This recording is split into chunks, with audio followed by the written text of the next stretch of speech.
Good afternoon, Ozarks. We're back again for this is what, week 3? Yeah. Week 3? Yeah, we're back. We're going to keep talking about liberals and conservatives and how we think a little different, maybe why. We're going to dig into that just a little bit more right after this.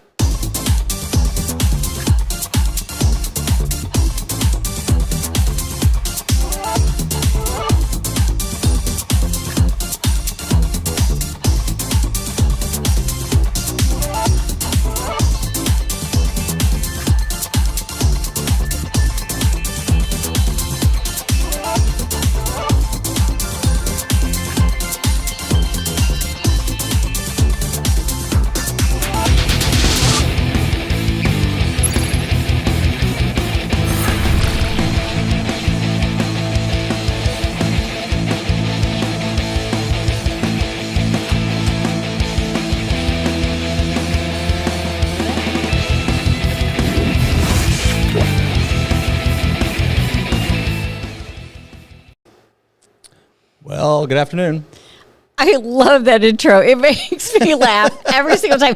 And I can say I love it, and it shouldn't come across as egotistical because I had nothing to do with it. It was completely it was all me, I guess. Yeah, so I'm the egotistical one. And there was no like, hey, Carol, let me run this by you. I mean, you did, but you approved it. Well, I did approve it, but you did it completely on your own, like no input from me. So very little. It's fun. Yeah, I'm glad you like it. Then. Yeah, I think that's the net of that is that you do in fact like it, right? I love it so much. Well, good. I'm glad you like it. So, real quickly, we talked last week about the Lawn and Garden Show. Yeah. And we did not make it. So we thought about it, but we didn't make it out there. So how I was devastated. I looked for you the entire weekend. I apologize.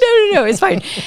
There were like a few thousand other people there that good. I didn't even notice. I really didn't even think. I was devastated. Oh no. There we go. Okay. We got a little, that's okay. Keep going. Are we good? Yeah, we're good. We just heard ourselves there through the TV a little bit. Oh, okay. Yeah. Okay. That's all that was. Keep going. So, it was fantastic. It was really fun. Met a lot of really super, super, super cool people. Ton of good things. So yeah, it was really good. Well, cool. How was your week? How was your weekend? Well, it was interesting. We've got some family health things going on. Yeah. So yeah.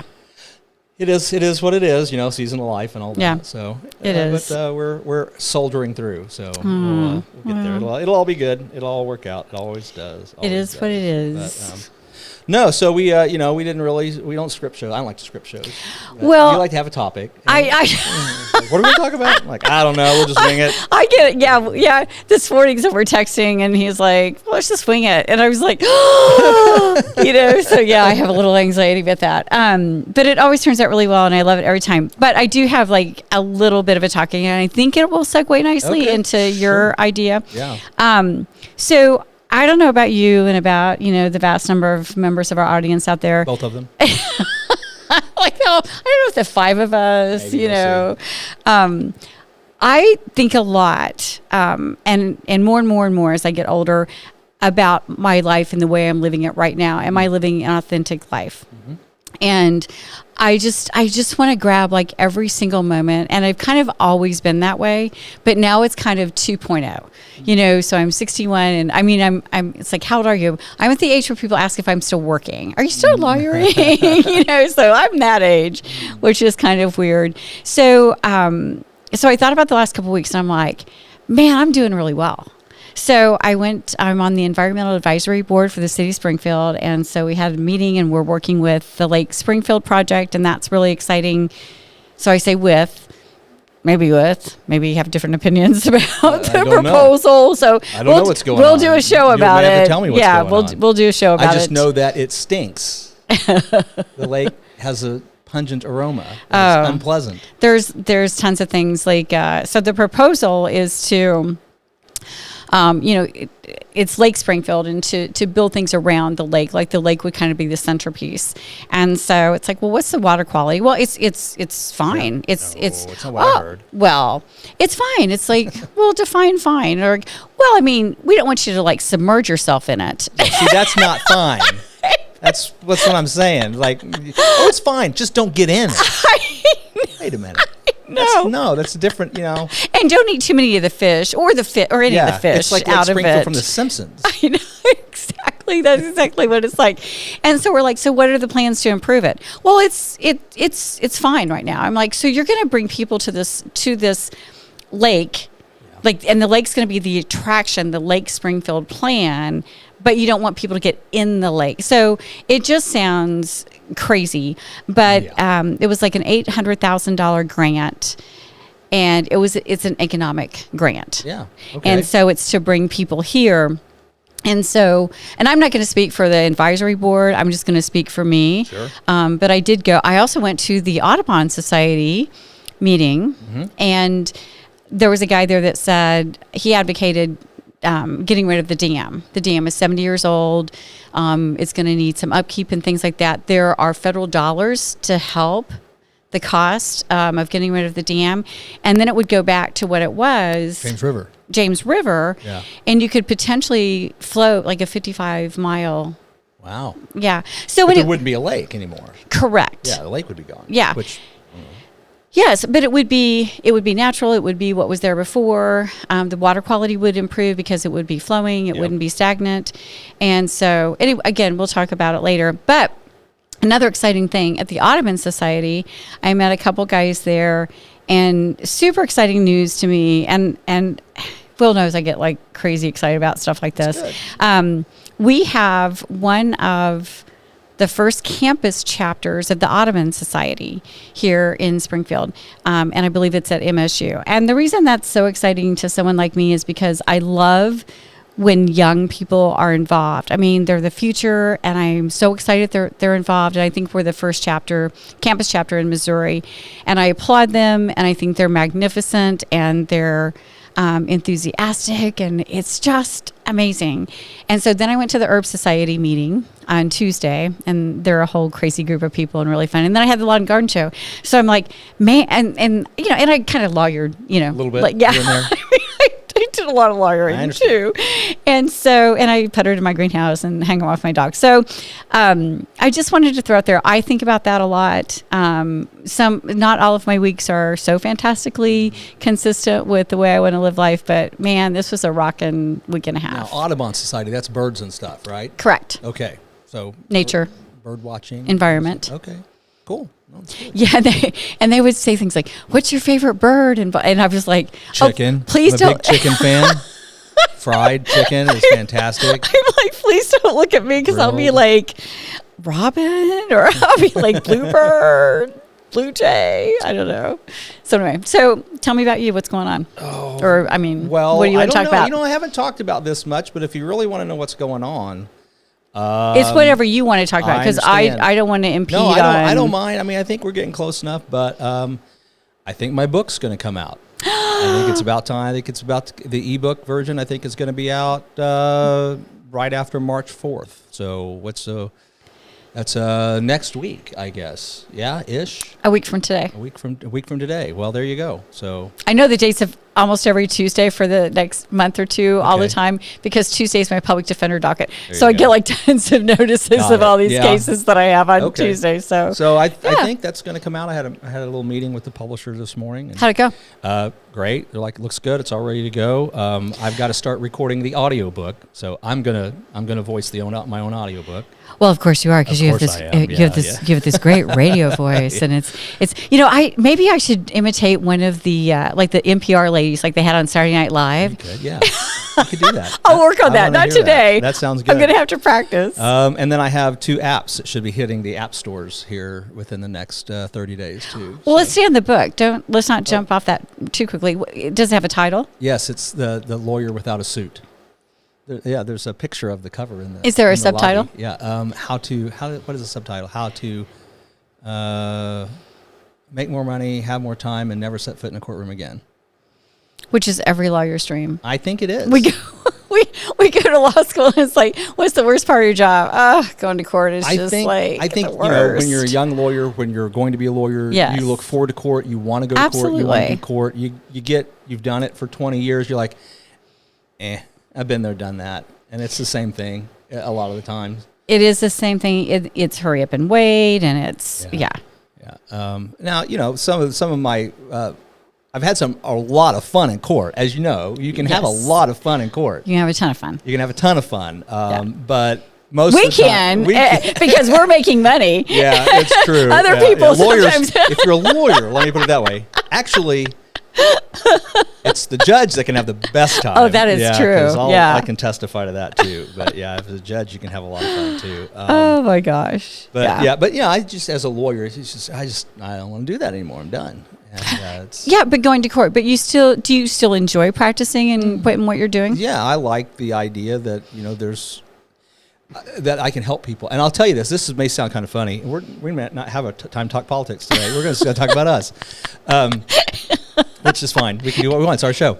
I am routinely shocked. I surprise myself all the time that I know stuff. You know what I mean?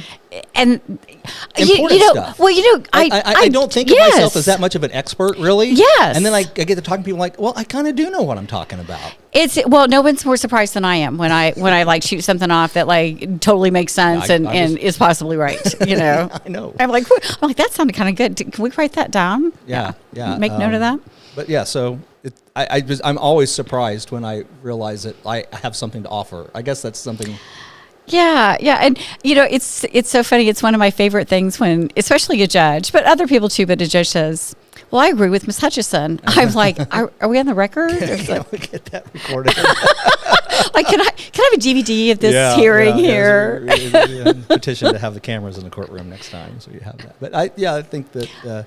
But what you're doing now, I think, is immensely helpful to people. Yeah, and we really enjoy it, and. So because does everybody know what you do, or do you want to say? We do estate planning. That's all I do now. Estate planning. And I really have a very narrow lane that I drive in. I write trust-based estate plans. Okay. And we will do asset protection along with that as well. But if it's no, I don't want to do that. I just want a will. I'm like, I'm not going to do that. I'm going to stay right in my lane. And part of that is because I honestly believe that that's where everybody should be. I think just writing a will for the vast majority of people is a waste of time. Because it's not going to. I mean, it's not completely a waste of time, but it moves the needle so little, right? For the amount of money that you spend. Whereas, and I don't know, maybe I'm too cheap in my pricing, but I don't care. I'm happy with what we're doing. But we're writing full trust-based estate plans with powers of attorney, with all of that stuff, for really not much more than what people are writing will-based plans for out there. And it just economically and the outcome, it makes no sense for me to do wills for people. And it's so much more comprehensive. And so I went, and I don't know if I've shared this on the show before, but I went to one of Will's talks. I kind of... you left early. That's okay. I did. I got there late, and I made up for it by leaving early. Just like a liberal, right? I'm like, I've heard enough. No, I had some place to be. But I was really impressed by Will. And it's so funny because when you talk about how, sometimes you surprise yourself. And I've always, adored you and thought the world of you and thought you're very good at what you do. And I've always been impressed by you. But your presentation, just giving people information and just giving an overview and why would you want to make an appointment and why would you want to come see me, it was magnificent. And I think I told you that. Yeah. It was really, really impressive. Thanks. It was heartfelt. It was very informative. You took questions. It was like exactly the right length. You didn't go on too long. And I was sitting there kind of as a guest, just like everybody else. And I didn't feel pressured. Good. Yeah, well, obviously, I haven't come in to have my estate planning done yet, so I didn't feel pressured at all. Obviously not. So I need to do that. That's on my to-do list. We do get a lot of good feedback from that. Yes. So I'm happy to do it. Yes. And that's one of the reasons I wrote the book, is because I thought I had something to offer there too. Are you going to go on a speaking tour after the book? That's what I want to do. That's the goal. That's exciting. Yeah. Do you need a sidekick? Could I be a heckler or something? Sure, why not? I don't know. Yeah. Well, it's good to have or a maybe shill. You could plant me. It's kind of funny. I'm giving away all my tricks here, but I don't have a shill, but I can almost always count on somebody in the audience. And you got to read the room. If you're going to be a good public speaker, you got to read the room. Very important. And so it's got to be the right person. They got to be able to deal with it. But almost always, I love it. I'll get somebody in the audience that will ask a question that I'm just about to answer. And I always just get to look at me, would you let me do my show? And kind of get a little, and everybody laughs, it's a big funny, and then I would click, and the next slide's the answer to their question. Oh, that's so, okay, that's hysterical. Probably about 50-60% of the time that I do the presentation, I get to do that. And, it really helps the room. You break those barriers down. Yes. And one of the things I really love about public speaking, and I know we got to stop talking about this and move on. No, we can talk. It's our show. It's our show. I know. What I really love about public speaking and what I do is I talk for about an hour, which Right. seems like a long time, but nobody seems to think it's a long time. It goes by very quickly. But I can start and I can watch the room, and they're there for this estate planning seminar, and they all sit here and they're not going to get sold, and they're not going to, They're thinking of reasons not to do They've got it, all and of it's their- too much money. all that's there, and they're Right. this guy. You're not going to and trick I'm here to them. get, but I'm not. I can just see the wall, and I just love watching it come down. Yes. I love watching that wall come down as I talk and as I tell the stories and I relate and I look them in the eye and I talk to them, and I'll pick out the person in the room that I think is the problem, the one that's going to be the most skeptical. Right. And I'll work on them. I'll talk to that person. I'll make the most eye contact with them. And but watching that ice melt and everybody warm Yeah. up, and by the end of the thing, and we're all having a good time, We're 'cause like, just yes, sign talking. me up. Yeah, it's just so much fun. It's just a lot of fun. So the person that's the most resistant to you, is it usually one gender or the other? Is it usually a single or a couple, or is it just you don't know who it's going to be? No, I really don't know. And Okay. sometimes I miss it. Sometimes I pick the wrong person at first. Right.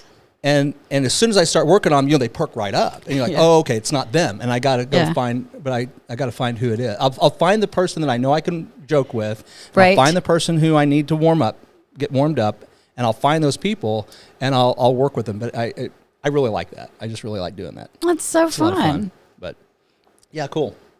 Okay. So, All right, we can ease into what you want to talk about now. well, here's the thing. We had a really good conversation 2 weeks ago. 2 weeks ago. Yeah, I thought about the perspectives. Our first show. So our actually, first this is show. our fourth show, isn't it? I think so. Because we did our introductory show. Then We did the our fifth. Yeah. Then we did it our is, talking yeah. about liberals and conservatives Yeah, perspectives. it was the Then we- 5th, 12th, 19th, 26th. and then- It's so this is our fourth show. Yeah, so we're getting old, Carol. We can't keep track. Can't count the floor anymore. But I thought that was a really good conversation. I just think there's more to explore there a little Okay. bit. Just like in depth. I just think that there's just some, because I really think I said it before, we all kind of want the same thing. We absolutely do. We want a nice environment. We all want that. And so, and liberals and conservatives, absolutely, and people that aren't interested in politics and don't identify as either, and people that come here from immigrants. I mean, people here from other countries, and then residents of other countries, like worldwide, we save the planet. Yeah. Everyone, as human beings, do you feel like we all want to feel safe? We all want to feel appreciated, loved. Secure. Secure. You want to have air to Right. breathe, water to drink, food to eat, shelter to live under. I can just go right up the Maslow's The hierarchy of needs. That's what everybody wants. And there are evil people in the world. But they want the same things. They just don't care about anybody else to get Who they to have it. to step on Who they have to step on to get there. that. So you have to discount that, and there's always the outliers in everybody. But I think so. One question I kind of wanted to ask you Sure. is, how do I want to put it? So I'll just ask this: do you feel like you are representative of a typical liberal? And you'll have to think about that. I think. Well, because okay. I would have to answer the other question. I'd have to qualify that too. All right. So you guys have to remember one thing I think is so funny. So we think about the show throughout the week. And so we may think, oh, I want to ask this question or I want to ask this. And so I'm always like, should I call Will and warn him that I'm going to ask him? And I swear to God, if he asks me what movie is most true to being a lawyer, I'm going to go, I'm out. I know I've asked you that. From the hip. And I was something. I was like, I don't know. And I was You came out with it. I was an idiot. I did not come out with it. I'm like, there was a show about a professor. I don't know, blah. And then you were like, from the hip. I'm like, good save, Will. Good save. But you're right. I think that's very accurate. Yeah, but we don't practice ahead of time, No, and we it's more do fun if you ask questions. So I think I'm a very typical liberal. It's just a matter of time. A very typical liberal in that. Well, here's where I'm going with that. In that, I'm just really, pro-environment, pro-choice, pro-women. And I am pro-immigrants. I don't know that all liberals are, but I think we have a tendency to be. And pro-labor. So, yeah, all of those things. I think where I kind of differ from some liberals is I would label myself a conservative Democrat, because the fiscal wastefulness just it makes me crazy. It just absolutely makes me crazy. Just like, I started the show talking about an $800,000 grant to come up with an idea. And it's not even a great idea. So, when I hear grant, there are different kind of grants. There's government grants and there's private grant. Foundation grants. It's a federal grant. See, I would say there's no business whatsoever the federal government has in making any grants. Well, here's the thing. Now hold on, Mr. Crazy. I mean, I'm not quite there, but could business people and could the environmental, we have the environmental services, we have the park board, we have business people, we have the Chamber of Commerce. I mean, I feel like Chamber of Commerce is private. I understand, but I feel like we could have brought those resources together. Oh, absolutely. The Audubon Society, we could have brought those people together. I'm not a huge committee fan, but I think if it's run well, maybe by a conservative businessman or businesswoman, I think you can get a lot done if you stay on task. Sure. I think the advantage of hiring it out is that it's just done and you don't have to deal with it kind of. And you don't get the whole, are you doing it because it's best for the city, or are you doing it because you want the business, you want to build a motel, type of thing, the whole, but anyway. There's just a lot that goes into all of that. It's complicated. It's a little bit kind of the foundational question. So, sure. As speaking for myself, and I think I'm representative of most conservatives. Which is your garden variety conservatives. I think, and here's the thing: I think that most conservatives think like me. That when it comes to the things that make the national news, I think most conservatives don't care. Right? Like, you'll see. I've seen recently a lot of stories about gay marriage and all of this, and they're gonna conservatives want to stop it, and we don't care. Do you don't care? Do you think it's so? You think it's a small number of conservatives that want to stop it, that are kind of getting attention? And I know some of them that will say, no, the government should not be endorsing gay marriage. I'm like, I don't think the government should be endorsing any kind of marriage. I don't think it has anything to do with it. They're not endorsing it. Well, that's one way to look at it. It's not like, hey, we think everybody should be gay and get married. Hey, here's the come get your blender. No, what they are saying, and I'm stating a position that is really more somebody else's than it is mine. Okay. Right. Yeah. I mean, I think their argument, what they're saying is, no, but they're saying it's okay, and we don't believe it's okay. And so we don't think the government should be saying it's okay. They shouldn't be legalizing it. Yeah. Now, my position is I don't care what the government does, because I don't think the government has anything to do with marriage whatsoever. Should have anything to do with marriage whatsoever.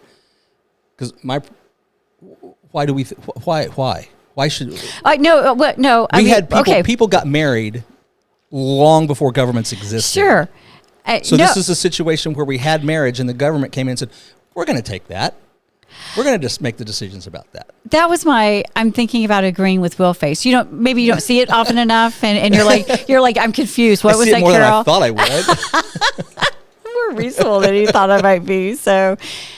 You need to go get a crazier liberal if you want to, fight back and forth. We got a couple extra chairs here. We'll see what we can reel in one of these days. And so I think the reason I made that face was I immediately went to divorce, because, we're lawyers and stuff. And so then it's like, well, if they're not married, then they don't get divorced. Mm-hmm. And then what do we do with kids and all of that? And so it's interesting, because we didn't have divorce for what I'm not saying tons is that of decades. People shouldn't get married. Oh, I understand that. Yeah, I'm just You're saying the government shouldn't have anything to do with it. Like they shouldn't. You shouldn't have to license it. No, you can. In any of the issues that come out of it, you can deal with it from a contractual perspective. It's like you have an obligation. Oh, okay. You have an obligation. Maybe. I don't know. There's a lot of people who think that the children belong to the state. And we hear that. Well, if that's true, why does anybody have to pay child support? Let's follow things to their logical conclusions. Okay. No, I just don't think the government has any business regulating it. You have whatever ceremony you want, make whatever commitment you want, and the government doesn't need to deal with it. And then you don't have to deal with divorce. You don't have to deal with. I mean, you may still have all of the same issues with court, because you still have to deal with those issues. So there would still have to be laws to say this is how you divide assets and this is how you, Well, only if you commingle them. Well, so this would be interesting, Will. So what if you did this?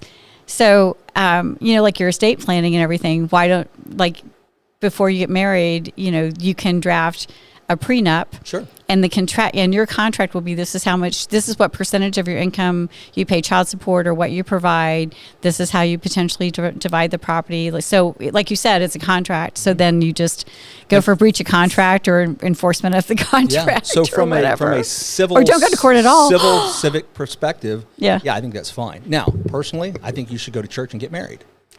That's what I think you should do. I think that's what marriage is you go to church and you have a pastor have a ceremony and you make a covenant agreement that you're going to be married, husband and wife, and you're going to stay that way forever. Forever. So what do you think about people that live together? Romantic. I mean, how so? So from which hat do you want me to wear?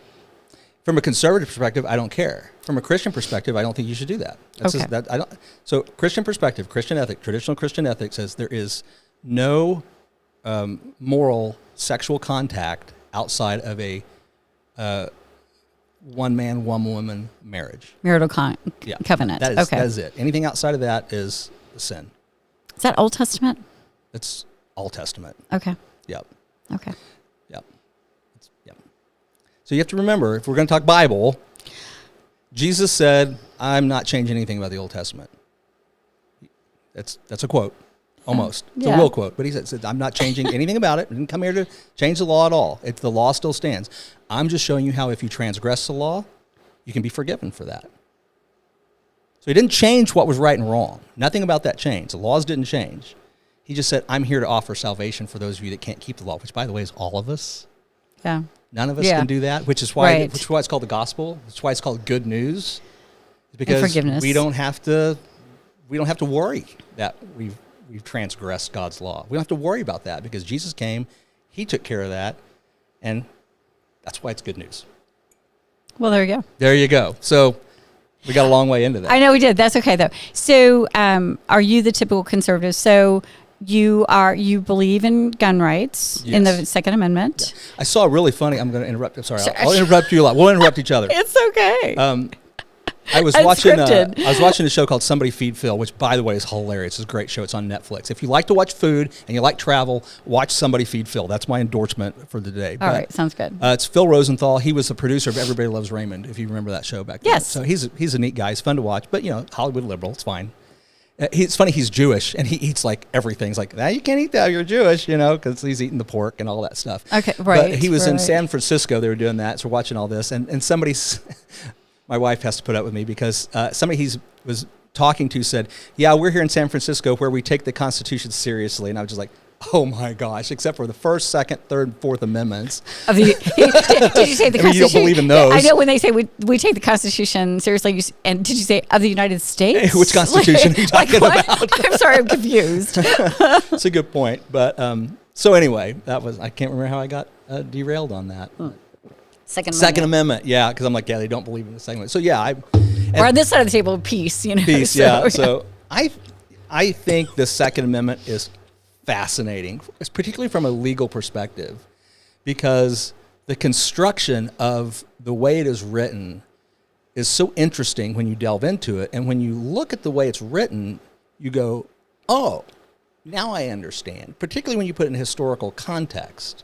So you get the First Amendment, freedom of religion, government shall not make any laws respecting freedom of religion, which is interesting the way it's put, and yet we make laws all the time. Right. But the Second Amendment, it says, I'm going to try to paraphrase, I'm not going to get it quite right. I'm in shock it's not up here. Well, a well-regulated militia being necessary to the defense of the state, something like that. Right. Comma, the right of the people to bear arms shall not be infringed. So you have this, it's the only amendment that has this preparatory clause, which says, it's an explanation. It's like, because this is true, because the government has to have a militia, the people have to be armed also. So it tells you right in the amendment why the right to bear arms exists, And it's because, well, if the government's going to have guns, then the people need guns too. Because the whole point of the Second Amendment is not to hunt, it's not for personal protection, it's to protect yourself from a tyrannical government. And when you put it in a historical perspective, Right, it even makes more on. sense because that is exactly what those guys just did. Oh, absolutely, yeah. Yeah. Yeah. So, all of this other stuff about, well, it's to protect yourself from the government. That is the reason for the Second Amendment. Now, we can talk about its implications. That's a different question. Yeah, and that's a whole show. So Sure it is. So and it's almost topical. gun rights. Finally, I should say. So are conservatives in general in favor of less government? Yeah, I think absolutely. I think that's one of the solid tenets is less government. I was going to make the point earlier. I can't remember which president it was. I wish I could. But there was the drought in Texas. I think it was early 1900s. I don't know, late 1800s. Massive drought in Texas. I mean, farmers losing their farms, all this. They appealed to the federal government. Can you help us? Can you help us? Can you give us some relief? And the president wrote a letter said, I'd love to, but it's not fair for me to reach into the public treasury and give it to private citizens. I was like, yeah, that's right. That's exactly right. He knew he had no authority to do that, and he was right. And now we've just trampled all over that. Yeah. I think that's a very conservative position. And I probably take certain conservative positions to extremes, at least from a thought exercise. This is one thing I thought of. I want to throw this out there to you because I think this would be interesting. You might see what you have to say about this. Okay. We look at things, I think there's a, if you have systems and you have results. So I think that hard cases make bad law. We see things like that. So if you have a system and an unjust result, I think that from a conservative perspective, I would look at the system and say, is the system just? Is the system right? Is the system fair? And if it produces an unjust result, that's not good, but it's an anomaly and doesn't mean that the system is bad.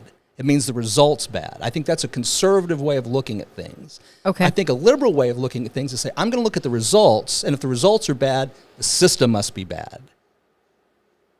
Yeah, so I don't agree with that. Okay. I don't agree that we do that necessarily.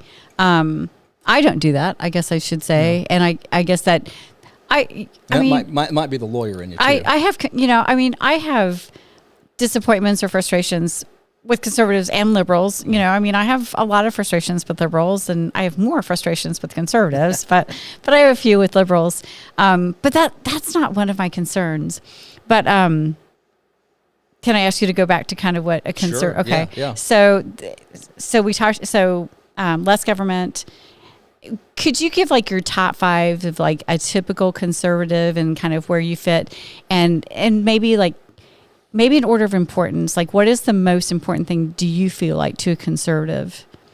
Honestly, I think the size of the government overreach, government inference in daily life, government interference in the way you live. I think that's the number one conservative, and mine. And social benefits kind of being out of control, benefits I don't think so.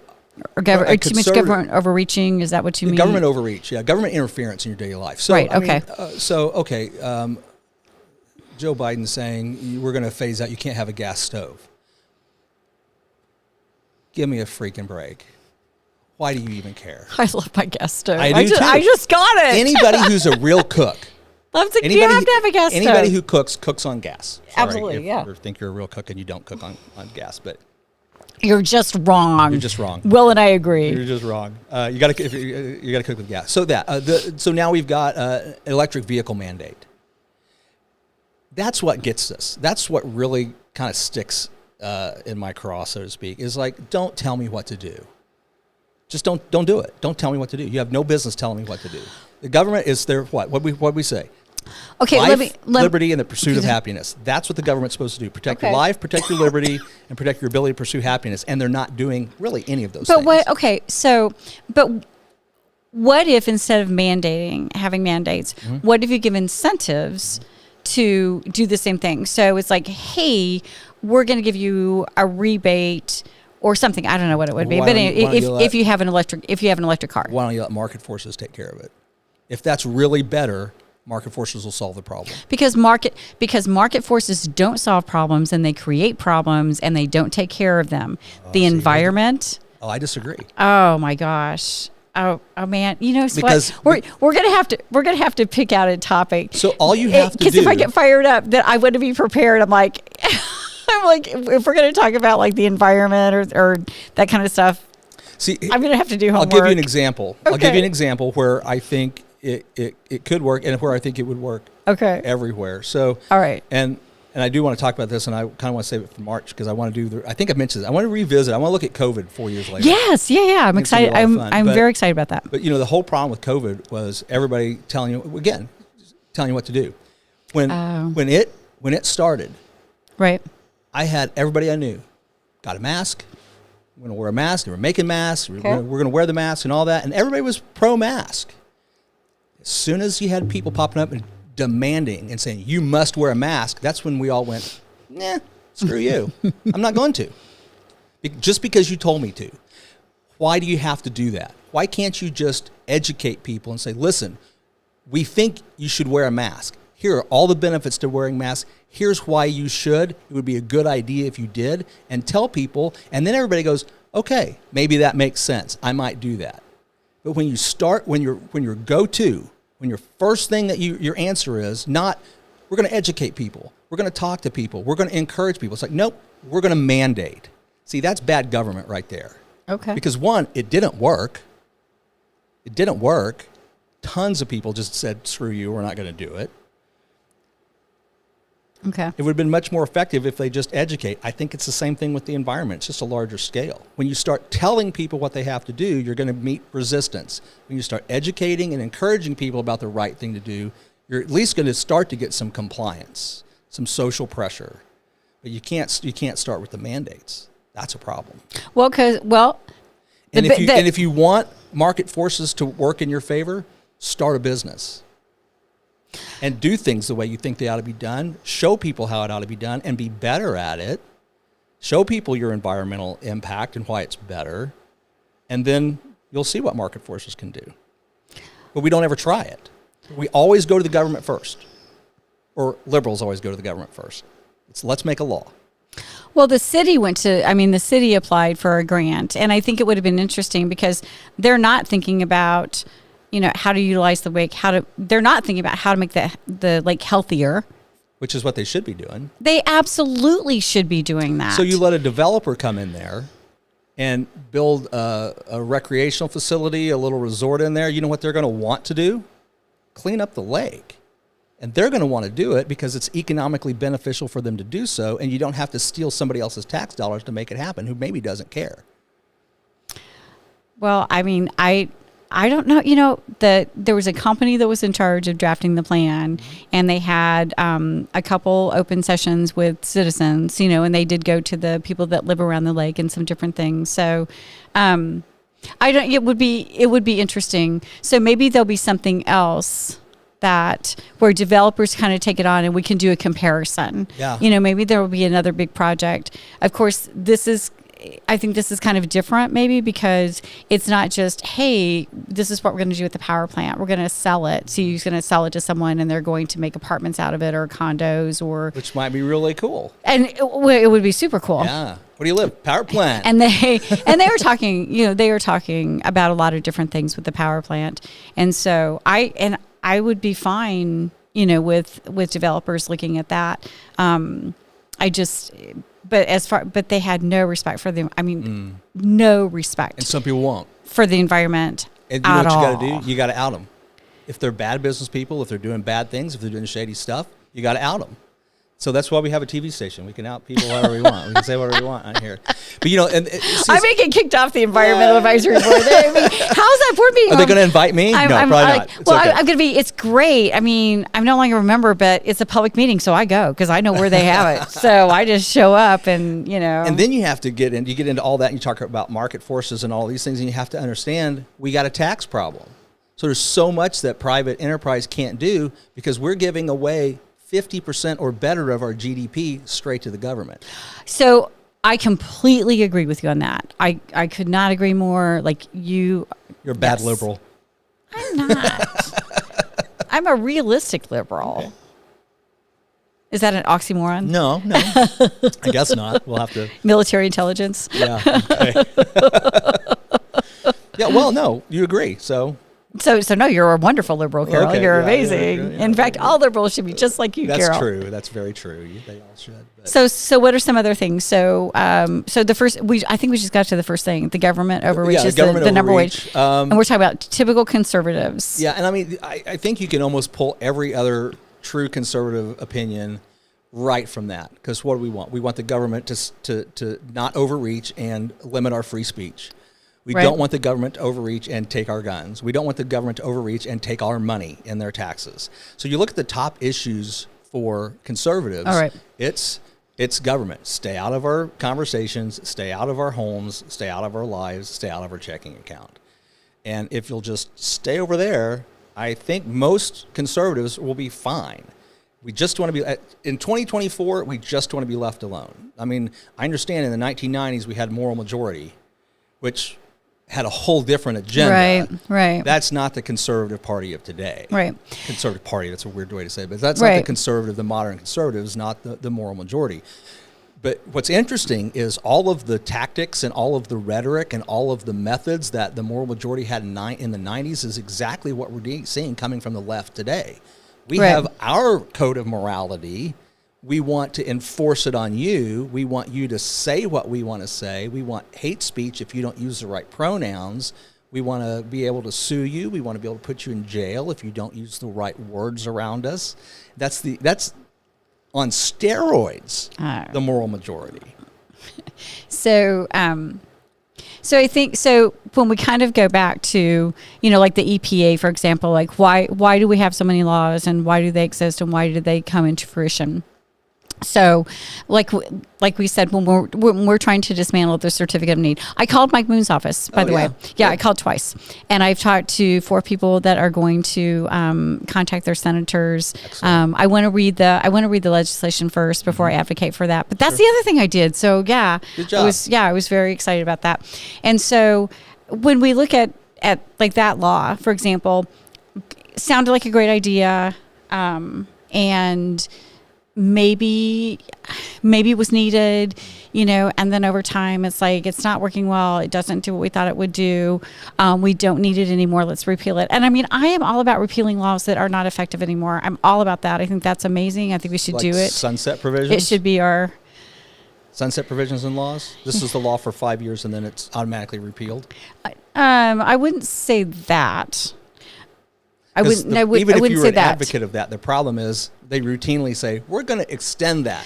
They tax us all the time. We were talking about it. We're talking about, hey, this is how much money we're going to lose or how much money we can play with, if we keep it, if we renew it.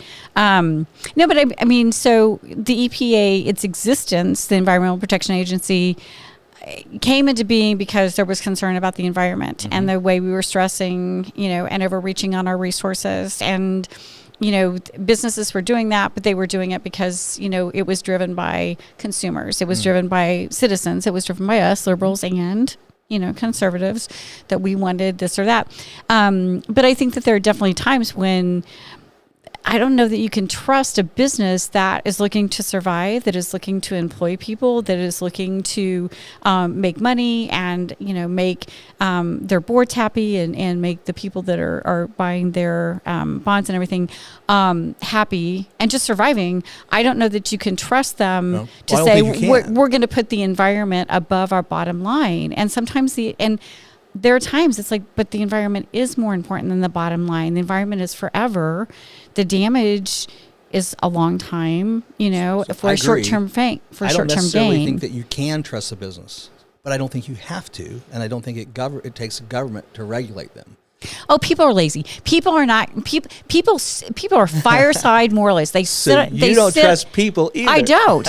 No, I don't trust people. No, I don't. And I mean, I need to talk to a lot of people about the certificate of need. And that's my plan. And then I want to ask them to talk to other people as well. And that's my goal, is to kind of track it. Because to say, my poster here, that never doubt a small group of people can change the world, because indeed they're the only ones who ever have. And so, but I think we need to ignite people. I think we need to fire them up to do something, and they need to fire up their kids and grandkids. And but then aren't you trusting people to get it done? Well, yeah. And then once we start getting it done, why does it have to be done through government? Why can't you just say, we're not going to buy this product, we're not going to support that business? Because people are not doing it. But a small group of people are committed. I know, but we can't overcome like hundreds of thousands. That's why we have laws, because... Well, I agree that we have laws, because we're a constitutional republic, not a democracy, which is an important distinction to make. It is very important, yeah. And you got me all fired up. I did. Is this the first time I've been fired up? I think so. up? Good job. We knew it was going to happen sooner or later. We got to stop talking here in a minute. The show's going to get too long. And now it's going to go, wow, that's a great show. I was perfectly reasonable, I was just like giving facts, and Carol was like, No, it's all good. But an interesting conversation we'll have to have sometime, because I think it bears on this, is there are two different ways you can organize your society, and to some extent some blend of those. You have a restrictive society and you have a permissive society. Absolutely. And so, you can have a restrictive society that says driving a car is dangerous, so we're not going to allow you to do that. That's a restrictive society. Okay. We have, on that issue, a permissive society that says driving a car is dangerous, but we're going to allow you to do that. But if you cause harm, you have to pay for it. You have liability. So that's a permissive society. So the question really comes down to, on all of these issues, do we want to handle that in a restrictive manner, or do we want to handle it in a permissive manner? So you can look at an environment the same way. We're going to allow you to do whatever you want to do, but if you cause harm, you're going to have to pay for it. Now, I understand the environment. You may have said, well, there's a harm that can never be repaired. I think the earth is more resilient than that. It is. But there's, yeah. And in the long run. And I understand that government can get things done faster by being restrictive and enforcing laws than you can do with market forces. Right. There's just such a danger that whenever you bring that sword out of its sheath, it's really hard to put it back. Once the government gets its hands on a tool, they never, ever, hardly ever put it down. Right. And so I liked your idea of like the sunset, but kind of the whole, this is our goal, we want to reach the goal, and then we'll kind of taper back on the regulation, So I think that would be work as well. Maybe it would, maybe it wouldn't. We never know. So yeah. So hey, I want to give a plug to Plugged In. Is that right, Rodney's show? Yeah, Plugged In by Rodney. Yeah, Plugged Rodney In. McCann. So I didn't see the show this morning, Rodney. I am gonna listen to it. But I did tell him, I'm like, he did such a nice job of plugging our show, and I was like, oh my God, I forgot to plug his show. And then like I'm in control, like the queen of everything over here. Yeah. And then, so Will has a show tomorrow morning, The Morning Waffle, and it is delightful and funny. And we don't hardly talk about politics at all. I know, and you guys never know, like you never know where it's going to go. It's like, it's really cool.